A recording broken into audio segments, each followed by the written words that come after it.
요한계시록 2장 8절부터 11절까지 제가 말씀을 봉독하겠습니다. 서머나 교회의 사자에게 편지하라.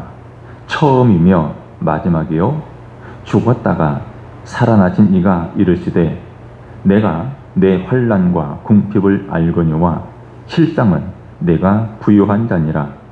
자칭 유대인이라 하는 자들의 비방도 알거니와 실상은 유대인이 아니요 사탄의 회당이라. 너는 장차 받을 고난을 두려워하지 말라. 볼지어다 마귀가 장차 너희 가운데에서 몇 사람을 오게 던져 시험을 받게 하리니 너희가 10일 동안 환난을 받으리라.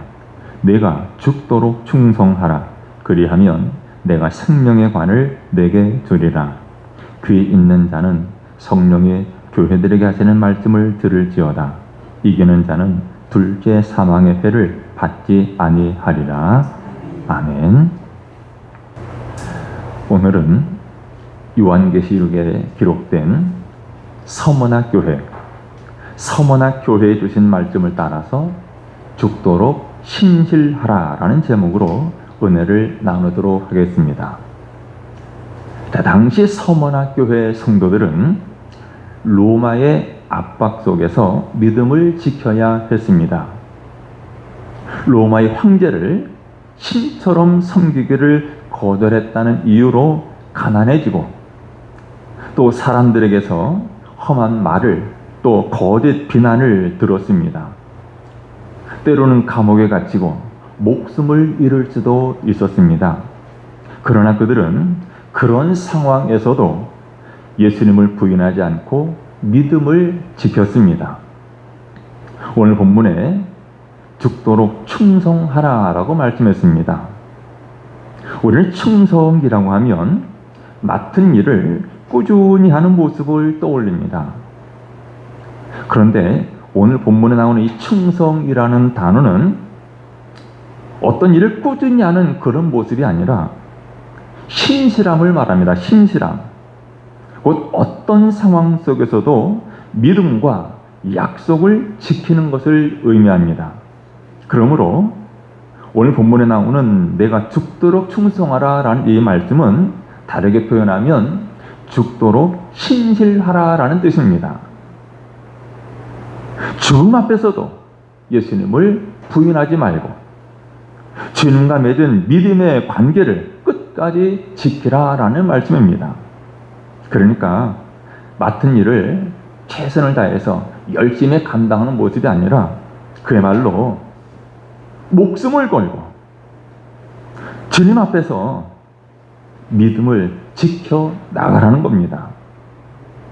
여러분, 그렇다면 어떻게 죽도록 신실할 수 있을까요? 앞서 요한계시록 1장 5절을 보면 예수님을 가르쳐서 충성된 증인이라고 소개합니다. 예수님은 충성된 증인이시다 그랬어요.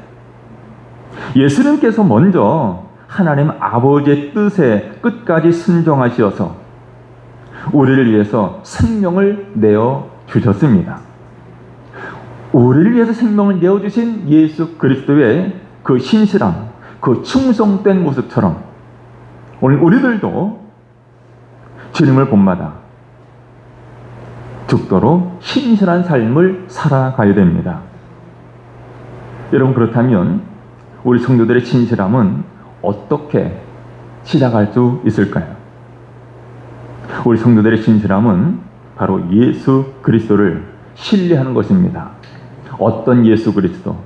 부활의 주님, 죽음에서 다시 살아나신 주님을 신뢰하는 겁니다. 요한계시록 2장 8절을 보면 이렇게 말씀합니다. 서머나 교회의 사자에게 편지하라. 처음이며 마지막이요 죽었다가 살아나신 이가 이르시되 라고 말씀합니다. 우리 주님께서는 지금 고난받는 성도들, 고난 중에 있는 서머나 교회의 성도들을 가르쳐서 너희들은 더 강해져야 된다, 너희들은 굳게 결심해야 된다 말씀하지 않으셨습니다. 먼저 예수님 자신이 누구인지를 알려주셨습니다. 왜 그렇습니까? 성도들의 신실함은 우리의 굳은 결심에서 나오는 것이 아니라 주님이 누구신지를 바르게 알고 그분을 믿고 의지하는 데서 시작되기 때문입니다. 여러분, 우리도 어려움을 만나면 굳게 다짐하죠. 나는 무슨 일이 있어도 내가 믿음을 지키겠다. 물론 이런 결단은 분명히 필요합니다. 하지만 우리의 굳은 마음, 우리의 결심이 우리를 끝까지 지켜주는 것은 아닙니다.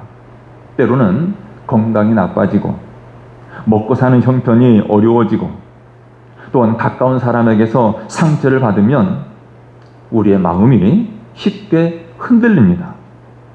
그러므로 믿음을 지킬 힘은 우리 자신에게서 찾으면 안 됩니다. 우리가 끝까지 믿음을 지킬 수 있는 것은 주님께서 약하고 부족한 우리들을 먼저 붙들어 주시기 때문입니다. 우리가 넘어질 때 주님께서 다시 일으켜 주시고 우리가 흔들릴 때 믿음을 지킬 힘을 주님이 주십니다. 그러므로 우리 성도들의 신실함은 우리의 굳은 마음, 굳은 결심이 아니라 우리를 끝까지 붙드시는 주님의 신실하심에서 시작됩니다. 자, 그렇다면 서문학교의 성도들에게 예수님께서는 자신을 누구라고 소개하고 있습니까?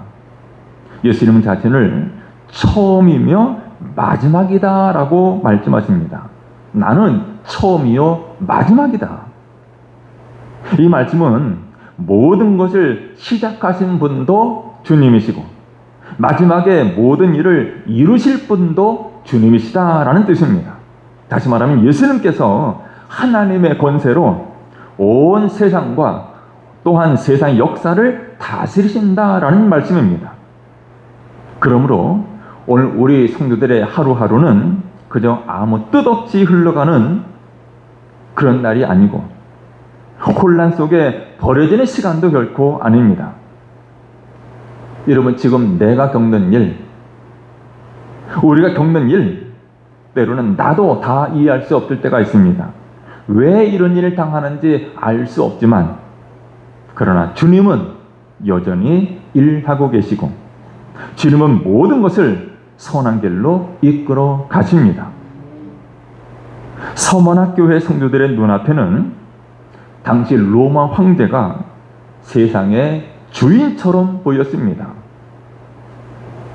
황제의 명령으로 때로는 직업을 잃을 수도 있습니다. 재산을 빼앗기기도 합니다. 감옥에 갇힐 수도 있었습니다. 그러니 현실만 보면 황제가 자신들의 앞날을 결정하는 것 같았습니다. 그러나 예수님은 말씀하십니다. 처음도 나에게 있고 마지막도 나에게 있다. 너희의 삶과 너희의 역사를 결정하는 최종 권세는 로마의 황제가 아니라 나에게 있다라고 말씀하십니다. 여러분, 이 말씀은 오늘 우리에게 얼마나 큰 위로가 됩니까? 우리는 자녀들의 앞날과 또 경제적인 문제가 걱정이 되고 몸이 아프거나 가까운 사람과의 관계가 힘들어져서 마음이 무거울 때가 있습니다. 우리 앞에 있는 문제가 너무 커 보이면 하나님께서 정말 나와 함께 계시는지 의심이 들기도 합니다. 그러나 여러분, 우리의 형편이 흔들린다고 주님의 다스리심까지 흔들리는 것은 아닙니다. 우리는 내일 일을 알지 못합니다. 우리는 모르지만 주님은 우리의 내일까지 알고 붙들고 계십니다. 그러면 여러분, 역사의 시작과 끝을 다스리시는 주님께 여러분의 앞날을 맡기고 믿음으로 나아가시기를 바랍니다. 두 번째로 예수님께서는 서문학교의 성도들에게 자신을 어떻게 소개합니까? 나는 죽었다가 살아나신 이다라고 소개합니다. 죽었다가 살아나신 분. 주님께서 죽음을 이기시고 다시 살아나셨다라는 거죠.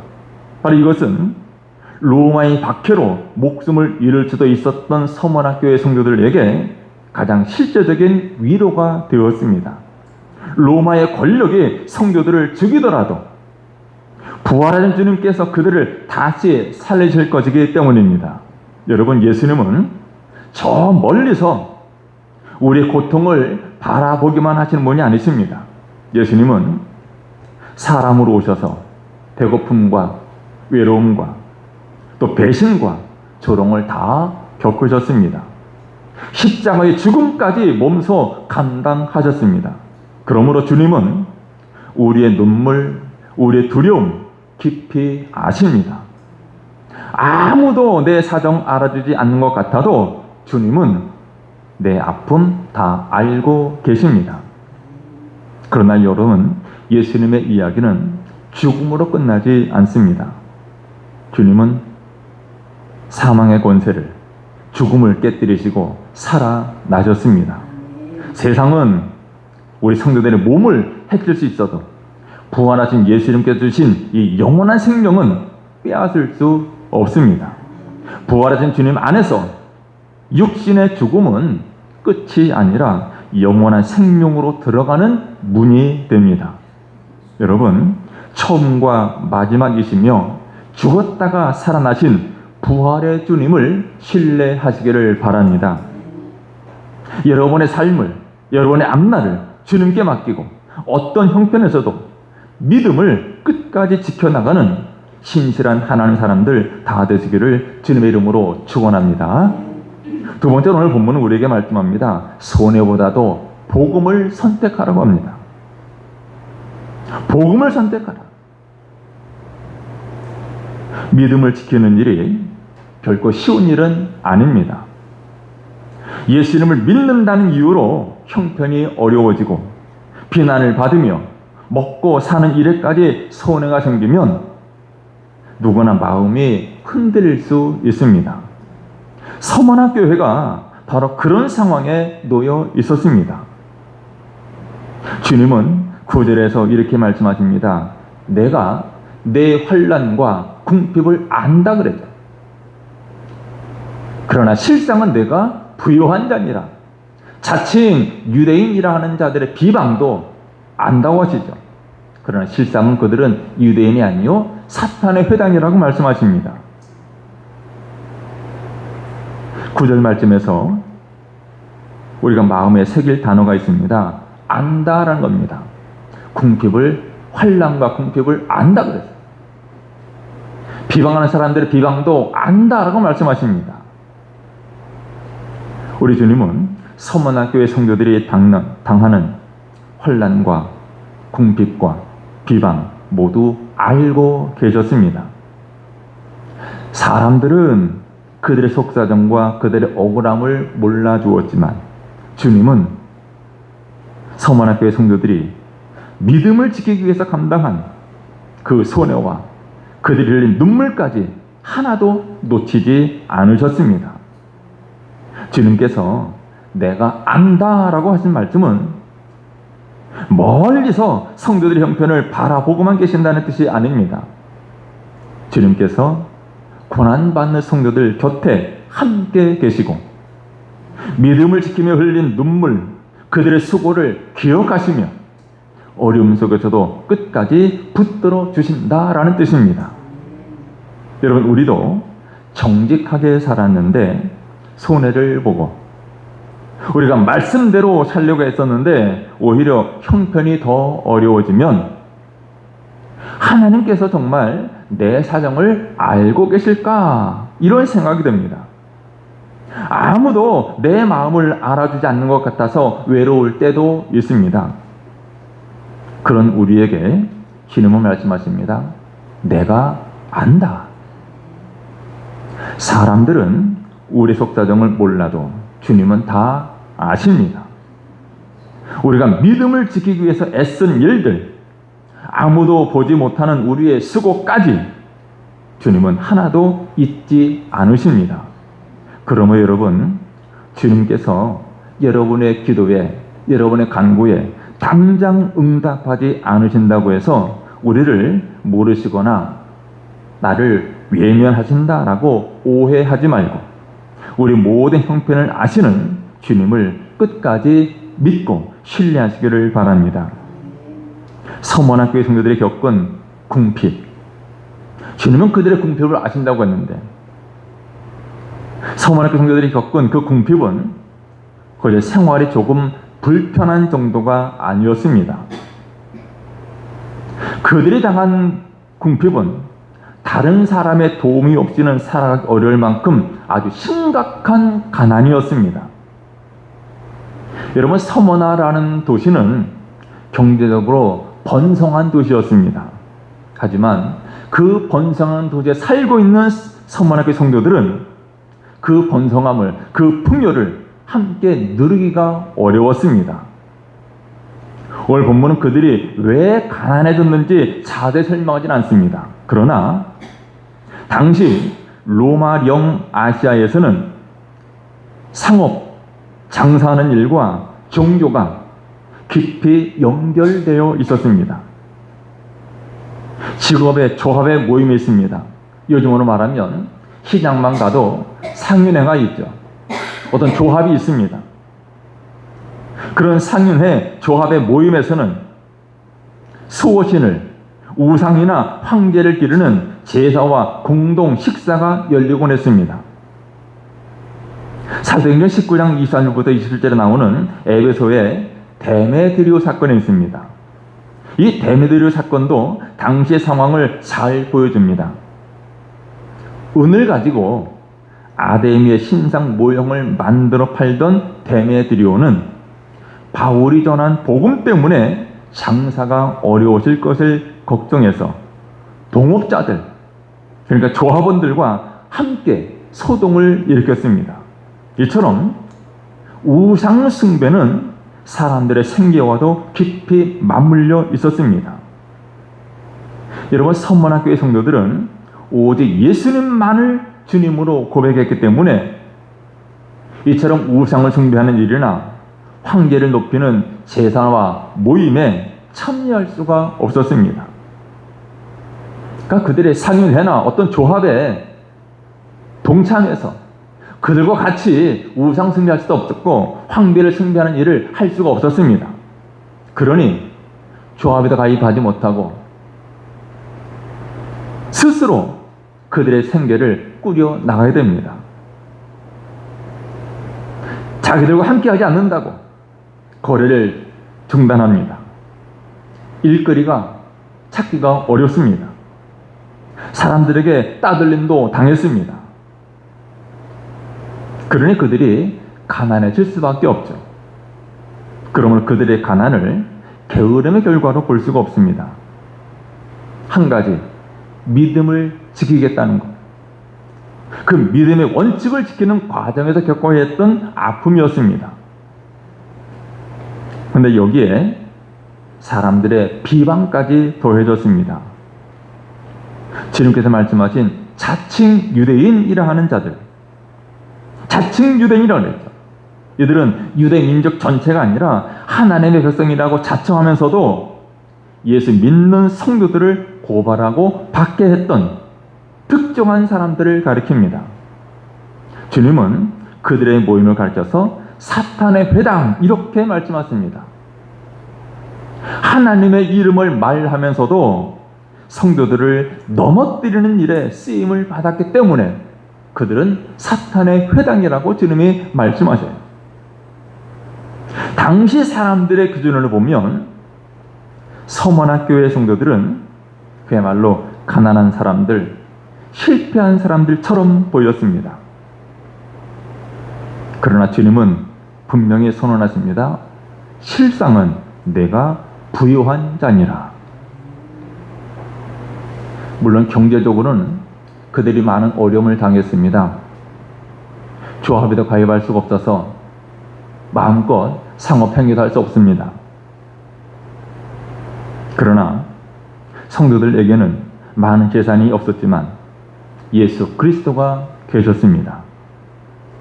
성도들에게는 세상의 지위는 없었지만 영원한 생명이 있었습니다. 그들은 땅의 것을 잃었지만 아무도 빼앗을 수 없는 하나님 나라를 소유하고 있었습니다. 그러므로 주님께서 보시기에 부유한 사람, 주님 보시기에 부유한 사람은 많이 가진 사람이 아니라 어떤 손해에도 어떤 어려움 속에서도 예수님을 놓지 않는 사람입니다. 야고보서 2장 5절에서도 하나님께서 세상에서 가난한 사람들을 택하셔서 믿음에 부유하게 하시고 약속하신 나라를 물려받게 하셨다라고 말씀합니다. 여러분, 가진 돈이 많다고 해서 하나님 앞에서도 부유한 것이 아닙니다. 참으로 부유한 사람은 예수님을 믿고 하나님 나라를 선물로 받은 사람입니다. 그렇다고 돈이나 성공 자체가 나쁘다는 뜻은 아닙니다. 하나님께서 주신 재물은 감사히 받고 또 그것을 바르게 사용하면 됩니다.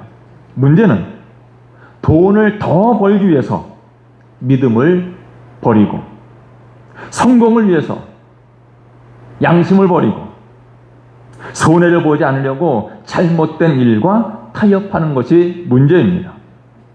여러분, 세상에서 많은 것을 얻더라도 그것 때문에 주님과 멀어진다면 그것은 참된 부유함이 아닙니다.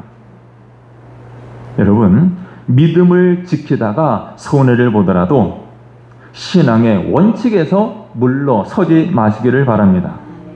더 많은 이익을 얻으려고 거짓이나 편법을 택하지 말고 사람들에게 인정받으려고 예수님을 믿는다는 사실 숨기지 말기를 바랍니다. 세상의 손해와 어려움 속에서도 참된 보화이신 예수님을 선택하고 믿음을 끝까지 지켜서 주님께 참으로 부유한 자다 인정받는 여러분 되시기를 주님 이름으로 축원합니다. 오늘 본문의 세 번째로 우리에게 말씀합니다. 죽기까지 신의를 지키라라고 말씀하세요. 죽기까지.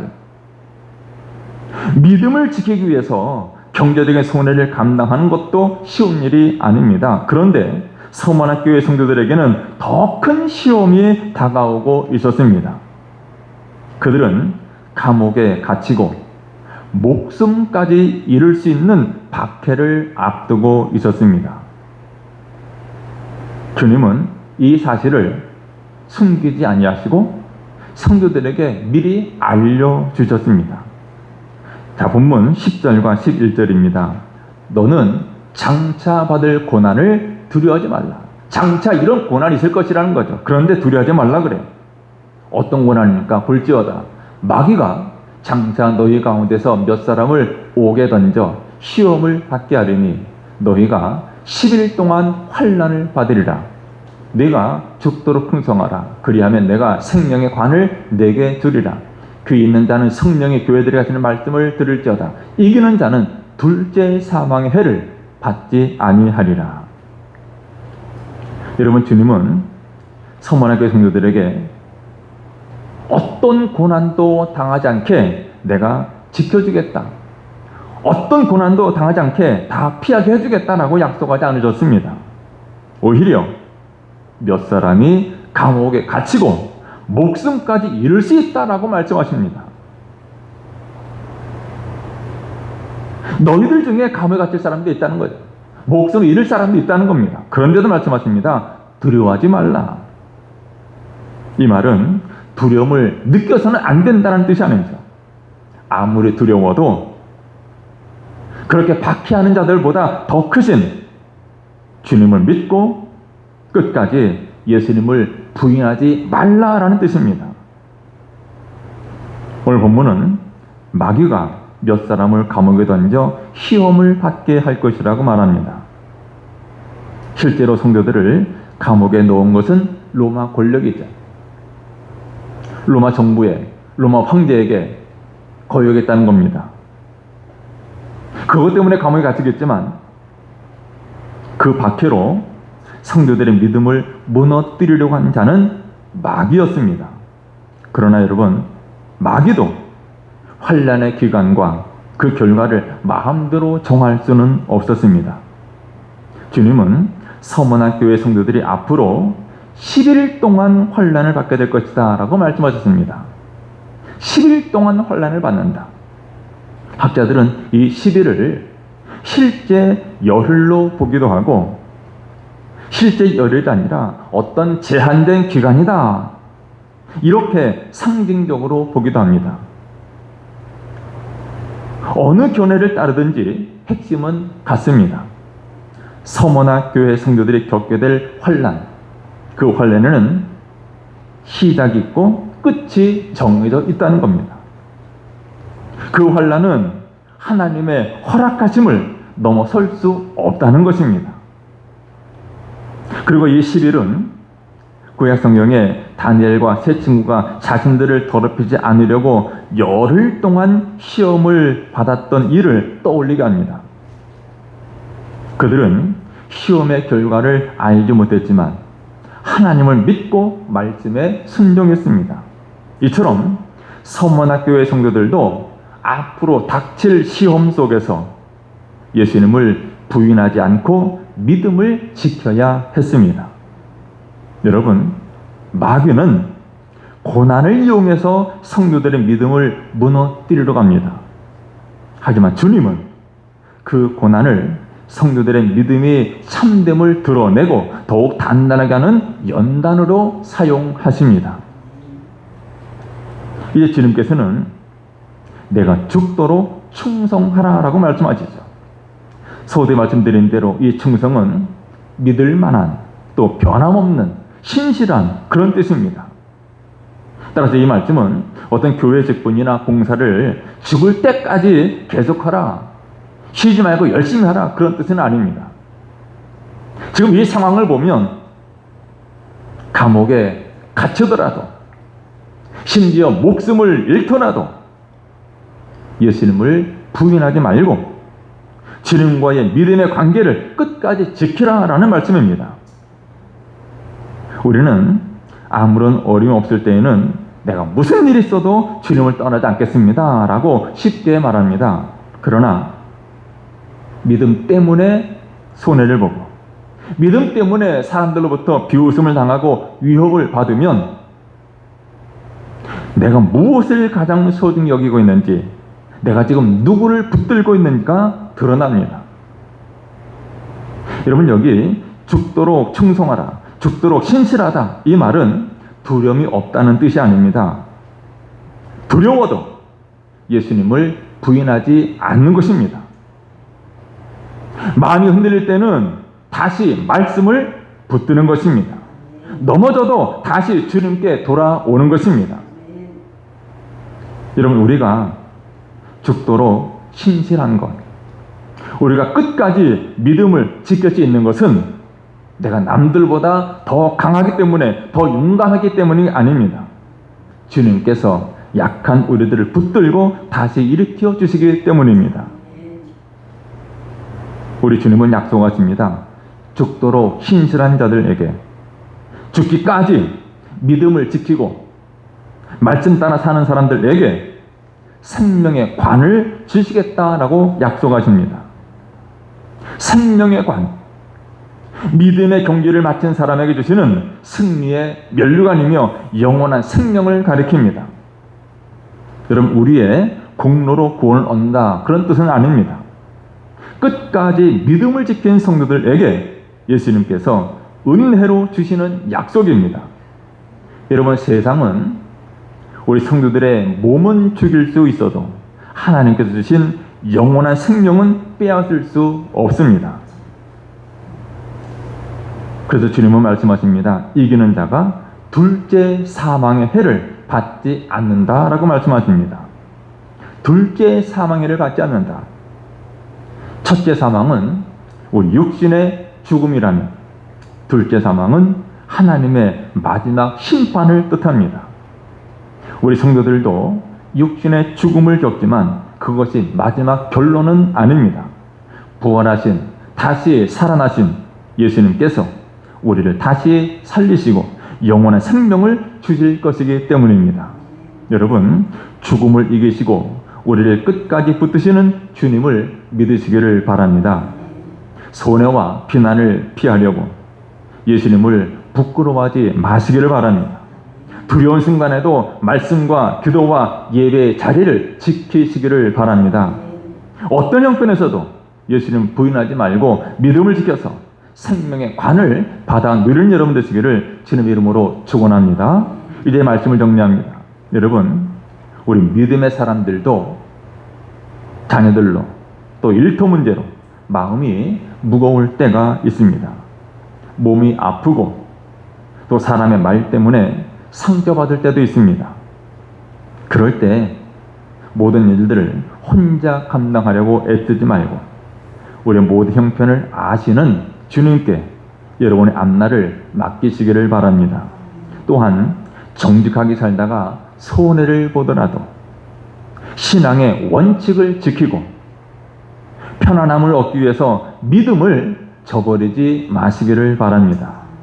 처음과 마지막이시며 부활하신 주님을 굳게 붙들고 어떤 형편에서도 예수님을 부인하지 않으며 죽도록 신실한 믿음으로 살아가는 여러분 되시기를 주님의 이름으로 축원합니다.